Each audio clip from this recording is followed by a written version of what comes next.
plaintiff, Stephanie Ishmael, says she and the defendant were in a polyamorous relationship with the same man, who is now married to the defendant.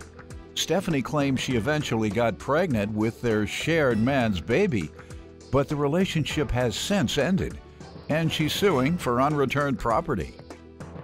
Defendant Michaela Benson admits Stephanie was in a relationship with her husband, but denies that she was romantically involved with Stephanie. Michaela allowed the plaintiff to live with her, but she's countersuing her for rent, damaged property, and unreturned property. All rise. This court is now in session. The Honorable Judge Greg Mathis presiding.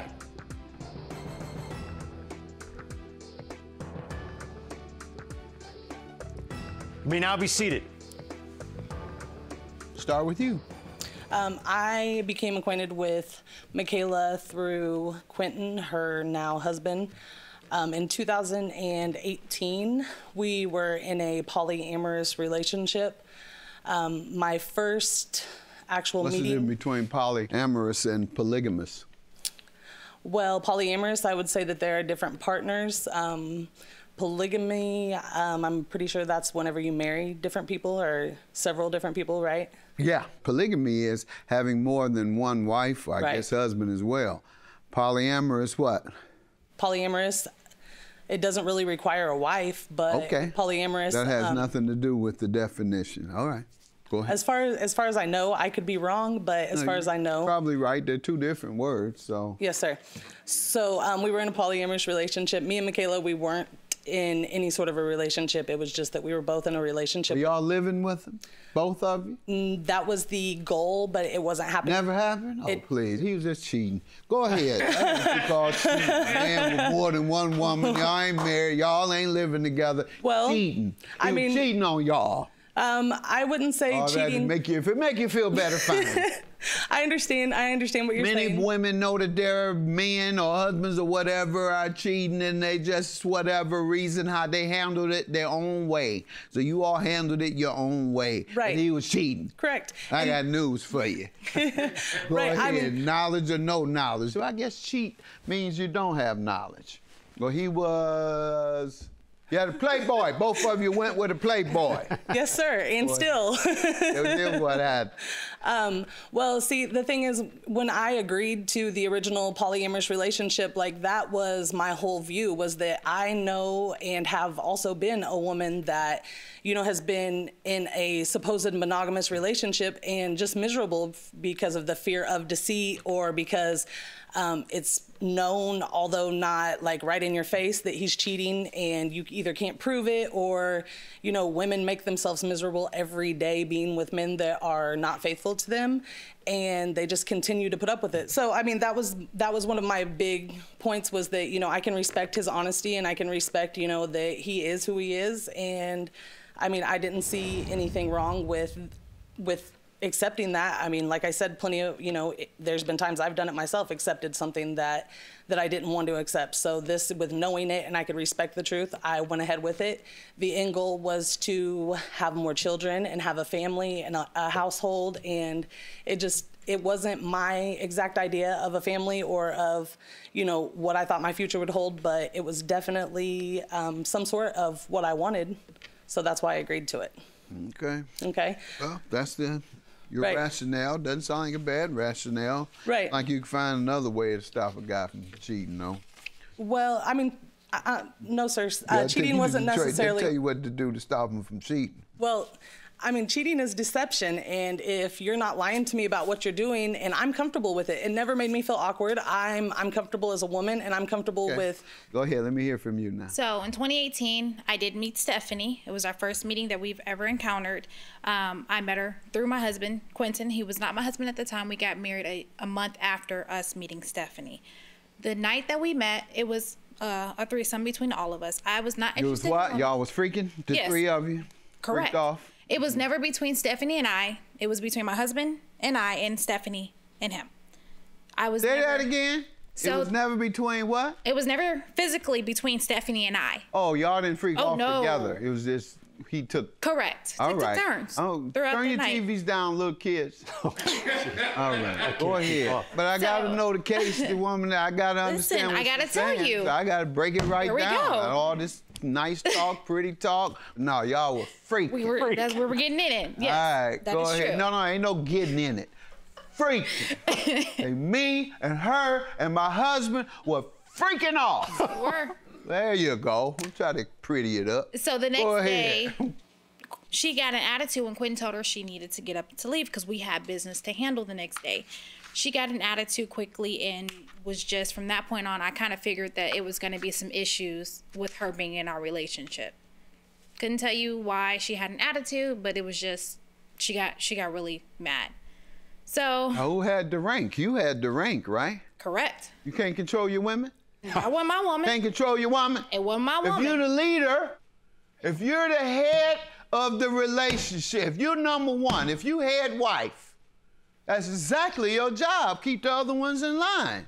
It was my job, but I can't control your women. Let me get back to you, man.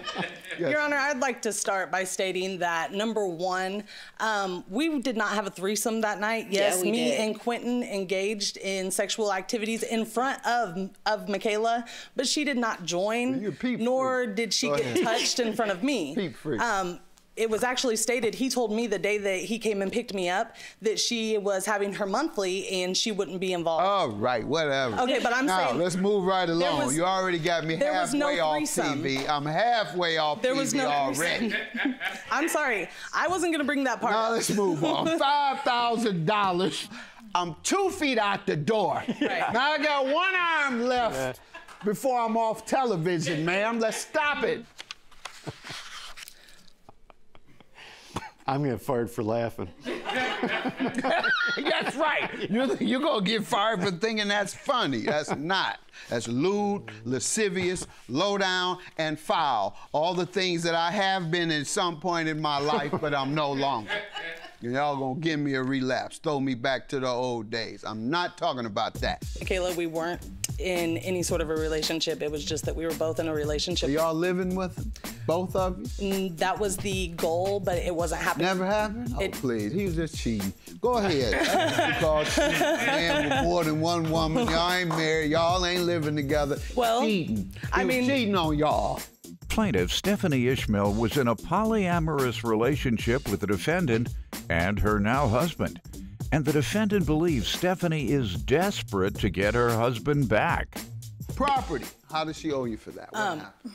What happened was in November of, well, I ended up pregnant with our child. Our child was born November of 2020.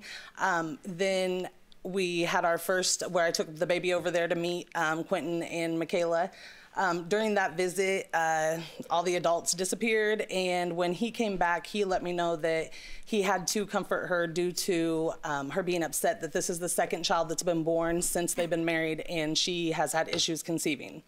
So then Quentin ends up in prison in January of 2021. We, of course, kept in contact. I took our child to visit him periodically throughout that time. In November, as we were awaiting his release from prison, me and him were discussing that I was going to move into their household whenever he got out of prison. So our plans were for me to move in shortly after he's released. Michaela calls me early to mid-November, and she states that she would like for me to move in sooner, before he gets out of prison, so that we can form a relationship or a bond, and we can have the household in order before he is released from prison. So she stated that she would like to help me, that she knows how it is being a single mom and struggling with having babysitters and so on and so forth. What happened was she did way less than help me. I moved down there on November 23rd, I believe, of 2021, with my 2 children and all of my belongings. We got settled. I started working a job. Then the household, the attitude, everything was very tense at some point. I mean, maybe 2 weeks in at the most. If her and Quentin weren't getting along, then she would, cook dinner, and I'd come home from work and the dinner's cooked, and she goes to the bedroom and doesn't come back out for the rest of the night and leaves me with her mess to clean up, that sort of thing. Like, she wouldn't speak to me if they weren't getting along. So I ended up sending her a text message at some point and asking her, what can I do to make this better? I didn't bring my children down here to be in an environment that is more tense than the environment that I left. We were supposed to discuss it, and that never happened. I noticed that she's doing things to intentionally get at me or, cause a reaction. She stops calling my daughter by her middle name, which is what everybody calls her, and starts calling her by her first name and overusing it. Rihanna, baby, come here, Rihanna. And she never called my daughter Rihanna before then. How was her tone? Hey, Rihanna. No, she was just Rihanna, girl. There go Rihanna. Was it like that? She was just overusing it, knowing that I called my daughter Kadrielle by her middle name. She was trying to hit my nerve. Okay. I mean, I later found out that this was the case. Okay. When she sent me text messages, which I have here in evidence, the day after I paid, a part of what was agreed, I had arrangements to pay her $100 on the 15th. The money came late. I paid her on the 16th instead. And then on the 17th, she sends me a message hounding me about the money that's due on the 22nd, my next payday, and then states then that if my rent isn't paid in full by the 3rd of every month, then I owe $5 every other day until paid in full. Well, when I received that text message, it really irritated me because I've stuck to everything that I've said as far as paying everything. So, number one, why are you hounding me? Number two, how are you going to tell me that I have to pay late fees? Like, I get paid on certain days. I can't dictate when my paychecks are going to come. You know this. I'm working. So why are you making this a problem when it shouldn't be a problem, is what I'm thinking. So I send an email out to Quentin, and I ask him to call me. And when I talk to him, I tell him what happened, and he starts laughing. And I'm like, what is funny? And he said, well, I told her to say those things to you just to get a reaction from you. And so at that point, I'm like, oh, they're ganging up on me. So my first thought, although it maybe was a little paranoid or a little extreme to some people, my first thought was that they are trying to isolate me and break me down, make me miserable to where when he gets out, they can attempt to take custody of my daughter, and I won't be able to fight, or I won't fight because I'll be, in that state. And so that day when all those things happened, my aunt was already on her way to pick me up. I packed 5 trash bags, and I left that house and didn't go back. She called me on her lunch break, and I let her know that I left. I was more worried about losing my children when I left. I'd like to start by stating that, number one, we did not have a threesome that night. Yes, me did. And Quentin engaged in sexual activities in front of Michaela, but she did not join, nor did she get touched in front of me. Plaintiff Stephanie Ishmael was in a polyamorous relationship with the defendant and her now husband. And the defendant believes Stephanie is desperate to get her husband back. Now, what's the property? What happened there? Well, when I moved in there with a trailer, a truck, her vehicle full of all of my items, and one of my other friends had their vehicle full of my items. The only thing that I recovered from that household, both of my children got all of their clothes, and then I had maybe 7 pairs of leggings, 5 shirts. Why didn't you retrieve them? Well, she sent me a message telling me that I needed to get my items by the 1st, which you will see in the evidence. What date did she tell you that? On the... Was it 30 days? No, it was not 30 days. I moved out on December 17th. If you look at... I'll let her look, and you tell me. Give me your side of what happened here with the property, ma'am. So, Your Honor, with the property, she was correct. She did move in with her children, all of their belongings. But I did give her a reasonable time to come collect her property. I did not know that she was leaving. She never gave me a notice that she was leaving the house, and she still had rent due. You never told her you were moving? The day that I moved out was the day that she sent me those messages. I didn't know I was moving until her behavior completely switched on me. I mean, I didn't know that she was going to create a tense environment for me and my children, a toxic environment. On page 11, where it says D and it's starred, it says, that was December 18th, you'll see as well. It says that she wanted to tell me that I had until January 1st to pick up my items, or they're no longer mine. Come pick up your items. January 1st to pick up your items. After that, They're no longer yours, but please come pick your items up. And this was on December 18th. She sent you this. Correct, Your Honor. And when did you next attempt to get them? Well, I actually had plans to retrieve my items on the 1st, but there was a snowstorm and I didn't have a car at that time. So I made arrangements with Quentin on or between January 2nd and 3rd to retrieve my items from him when he was released from prison on January 14th. So still less than 30 days from the time that I moved out. When he was released from prison, my things were gone. Your Honor, that's not correct. Okay, you give me your version. So I was never physically contacted for her to come get her items. She never messaged me after that day, and you can see in her message, she never messaged me back. So from there, I never had any contact with Stephanie. All right. You have any evidence that there was any messaging to her? Your Honor, this phone that you will see here was actually all the messages. This was in a phone that was in her name. I had arrangements to pay my bill on January 22nd. When I woke up at 9 a.m., my phone was disconnected. How could I ever get a hold of her with a disconnected phone? The phone is irrelevant whether it was connected or not. That wasn't the only phone in Western civilization. It was not. It was not. All right, then. Not you, but I'm just saying, I losing my phone is not a defense. So there was never no stand text up to messages. anything. Yep. And she never heard from you again, she says. Sorry, I spoke to her husband. No, her. You're suing her. Not no. suing the husband. You're suing her. Yes. Mm-hmm. Correct. Yeah, correct. Did you respond? No. Did I respond? Yes, when she said, no, I'm telling come you get no. your things or I'm throwing them out. You say you didn't respond because of your phone. Because I didn't have a phone, correct. Good enough.